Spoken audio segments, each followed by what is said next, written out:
क्या है? नरेश मस्के जी के हाथों में क्या है?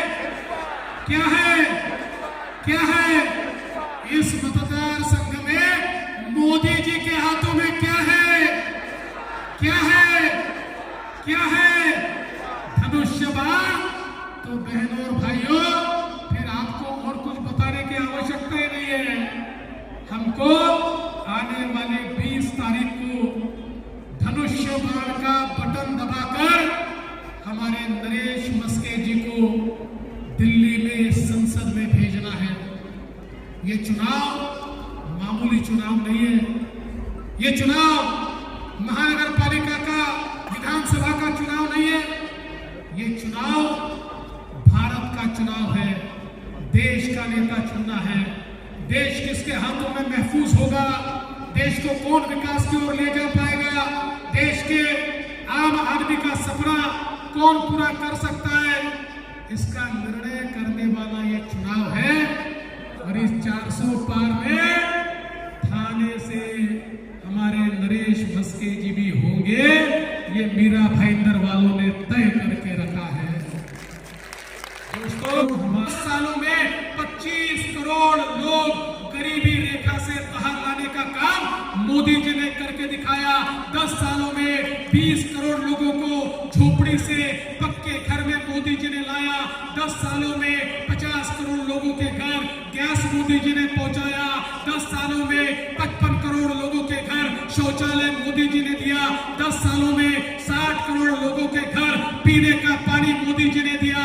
10 सालों में 80 करोड़ लोगों को 2 टाइम का राशन ये मोदी जी मुफ्त में देते हैं और अगले 5 साल भी देंगे।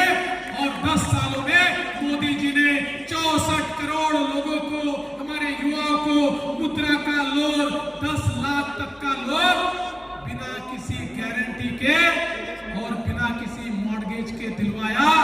आज ये सारे लोग अपने पैरों पर खड़े हैं और मुझे बताते हुए खुशी होती है, इनमें 50% से ज्यादा हमारी महिलाएं और युवतियां हैं जो आज अपने पांव पर खड़ी हुई है। मोदी जी ने 10 सालों में 85 लाख बचत कटों को 8 लाख करोड़ रुपए दिए। 10 करोड़ महिलाओं को अपने पांव पर खड़ा किया। उसमें से 3 करोड़ महिलाएं अब लखपति बन रही है और धीरे धीरे 10 करोड़ महिलाएं लखपति बनेगी। ये मोदी जी का ख्वाब है। आज हम देख सकते हैं पिछले 10 सालों में बदला हुआ मीरा भाईंदर हमने भी देखा है। अरे वो मोदी जी थे जिन्होंने आशीर्वाद दिया तो यहाँ पर हम लोग काम कर पाए। 2014 से 19 मैं मुख्यमंत्री था, हमारे नरेंद्र मेहता जी विधायक थे और आप सबने देखा यहाँ पर हमारे प्रताप सरनाईक जी भी विधायक थे। आप सबने देखा जिस प्रकार का परिवर्तन यहाँ पर हुआ और आज भी वापिस हमारे एकनाथ शिंदे जी यहाँ पर मुख्यमंत्री बने, हमारी गीताबाई यहाँ की विधायिका बनी। फिर एक बार हम देख सकते हैं मीरा भाईंदर में हम लोगों को बड़ा विकास दिखाई पड़ता है।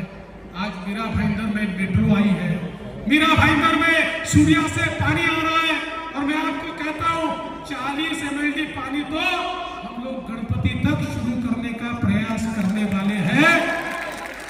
और मेरा विश्वास है आने वाले दिनों में मीरा भाईंदर के लिए पानी की कोई किल्लत नहीं होगी। यहाँ पर रास्तों का काम हो या एसटीपी का काम हो, यहाँ पर अंडरग्राउंड सीवेज का काम हो, यहाँ पर गार्डन का काम हो, पिछले 10 सालों में आपके आशीर्वाद के कारण मीरा भाईंदर का रूप बदला है। और हम इसको इसलिए बदल पाए क्योंकि मोदी है तो मुमकिन है, मोदी है तो मुमकिन है। ये मोदी जी का आशीर्वाद है जो बदला हुआ, ये सारा स्वरूप हम लोग देख रहे हैं। और अब आने वाले दिनों में आपकी कनेक्टिविटी तो हम ऐसे बढ़ाने वाले हैं कि अभी हमने मुंबई में कोस्टल रोड तैयार किया। अब कोस्टल रोड से आप बांद्रा तक आ सकते हो, बांद्रा से हम लोग वर्सोवा तक कनेक्टिविटी कर रहे हैं, वर्सोवा से हम मड़ की कनेक्टिविटी कर रहे हैं और मड़ से उत्तन की कनेक्टिविटी हम कर रहे हैं। अब मीरा भाईंदर वाले 40 मिनट में 35 मिनट में सीधे कुलाबा पहुंचेंगे। इस प्रकार की कनेक्टिविटी ये मीरा भाईंदर को देने का काम आज हमारी सरकार कर रही है। हम कर रहे हैं क्योंकि हमारे पीछे मोदी जी है। मैं तो आपसे निवेदन करने के लिए आया हूँ, इस बार का मतदान ये भाजपा के लिए, ये महायुति के लिए नहीं है। इस बार का मतदान भारत के लिए है। ये भारत मोदी जी के हाथ में सौंपकर फिर एक बार हमको इस प्रकार के भारत का निर्माण करना है जिसकी ओर कोई नजर उठाकर नहीं देख पाएगा। एक ऐसा भारत जो दुनिया का सिरमौर होगा, एक ऐसा भारत जो दुनिया का सर्वोत्तम देश होगा। ऐसा भारत अगर बनाना है तो दोस्तों आने वाले 20 तारीख को हमें धनुष्य बाण का बटन दबाना होगा। धनुष्य बाण का बटन दबाने के बाद वोट तो नरेश मस्के को मिलेगा, लेकिन आपका आशीर्वाद नरेंद्र मोदी जी को मिलेगा। मोदी जी को आशीर्वाद दीजिए, इतना ही निवेदन करता हूं और अपने शब्दों को विराम देता हूं। जय हिंद, जय महाराष्ट्र।